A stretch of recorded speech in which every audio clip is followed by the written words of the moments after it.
इस क्वेश्चन के अंदर इससे पहले कि हम गिवन लिखें, सबसे पहले मैं इसका एक रफ डायग्राम बनाना चाहता हूं। रफ का मतलब है कि आपको स्कूल के अंदर एग्जाम में अगर वो बनाना है तो रफ में बनाइएगा, फेयर में तो यही डायग्राम बना रहेगा। और ये आपको बुक में दे रखा है डायग्राम पहले से, ठीक है। मैं एक रफ डायग्राम बनाऊंगा ताकि क्वेश्चन बहुत आसान हो जाए। देखिए फटाफट से रफ डायग्राम में कैसे बनाऊंगा। तो सबसे पहले मैं इसका डायग्राम बनाऊंगा जो हमें दे रखा है। ये देखिए पूरा, ये वाला ट्राइंगल पूरा, ये पूरा ट्राइंगल ए बी ई। मैं ऐसी डिजाइन बना देता हूं, ऐसी डिजाइन बना देता हूं। चलिए ऐसे करके ये देखिए मैंने बना दिया ए बी ई, और ये निशान यहां पर बना हुआ है ई का। ए बी ई मैंने बनाया, ए बी ई। मैंने एफ को मैं भूल गया इस समय, मैंने बनाया ए बी ई। समझ रहे हैं मेरी बात? ए बी ई जिसमें ये निशान होता है इसका मतलब होता है 90 डिग्री, ठीक है। और अब मैं बनाऊंगा ए सी एफ। मैं ई को भूल जाऊंगा, मैं बनाऊंगा ए सी और एफ। मैं ई को भूल जाऊंगा तो ये बनेगा कुछ इस तरीके से आपका। ये सी हो गया, ये ए हो गया, और ये एफ हो गया। ये भी 90 डिग्री है, ठीक है। मैंने इनका रफ में डायग्राम बना लिया है।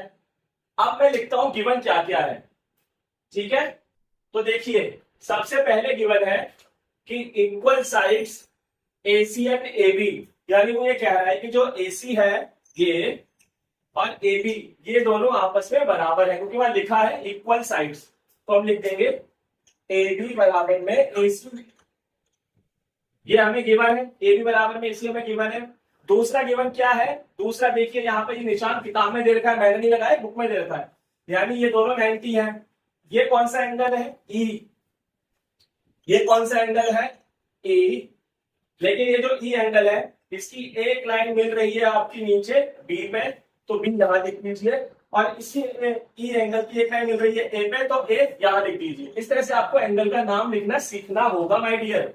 अब ये एंगल कौन सा है? एफ।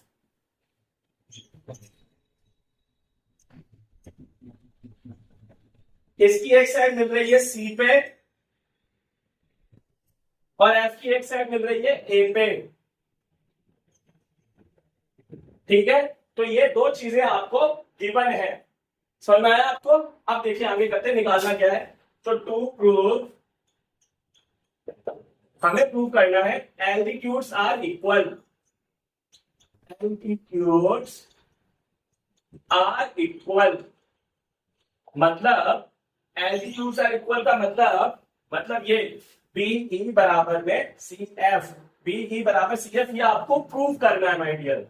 तो बी ए बराबर सी एफ, ये आपको करना है प्रूफ। अब आप करेंगे सॉल्यूशन। सॉल्यूशन तो ज्योमेट्री में हम लिखते नहीं है, हम लिखते हैं टू प्रूफ, ठीक है। सॉल्यूशन नहीं लिखते ज्योमेट्री में, हम लिखते हैं टू प्रूफ, ठीक है। देखिए बहुत आसान है। सबसे पहले जो गिवन है उसे लिख लीजिए। तो हम लिख लेंगे ए बी बराबर में ए सी, ये गिवन है। फिर हम लिखेंगे ये चीज, एंगल बी ए बराबर में एंगल सी एफ ए, ये भी गिवन है।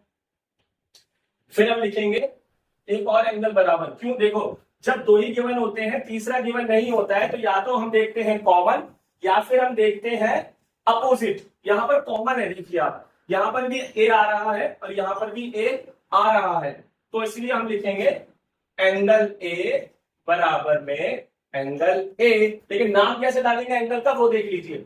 अब इस एंगल ए की एक साइड आ रही है ई पे, तो ए, और एक साइड आ रही है इसकी बी पे, तो बी, और इस एंगल ए की एक साइड आ रही है आपकी सी पे, तो सी, और एक साइड आ रही है एफ पे, तो एफ।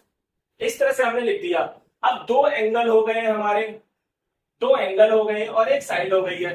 दो एंगल और एक साइड यानी कि बाय एंगल साइड एंगल, क्योंकि दो एंगल है ना, तो एंगल साइड एंगल। दो एंगल है तो दो एंगल, एक साइड है तो एक बार एस। और हमारा क्या चीज हो गया? कॉन्ग्रुएंट। हमारा कॉन्ग्रुएंट हो गया है A B E A B E triangle congruent हो गया हमारा ए सी एफ के, ए सी एफ के, ए सी एफ के ट्राइंगल का निशान। यहां पर एंगल का निशान नहीं आता। जब आप कॉन्ग्रुएंट करते हैं तो ट्राइंगल का निशान आता है, एंगल का निशान नहीं आता है। ठीक है, अब देखिए हमें प्रूफ क्या करना था, ए बी बराबर में बी ई बराबर में सी एफ। यह प्रूफ करना था, लिखेंगे बी ई बराबर में C F by C B C T. C B C T का मतलब होता है corresponding parts of congruent triangle. Okay, question आपका खत्म हो गया। आप इसे इरेज कर दीजिएगा। ठीक है, इसे आप इरेज कर दीजिएगा क्योंकि ये रफ था आपका। ठीक है।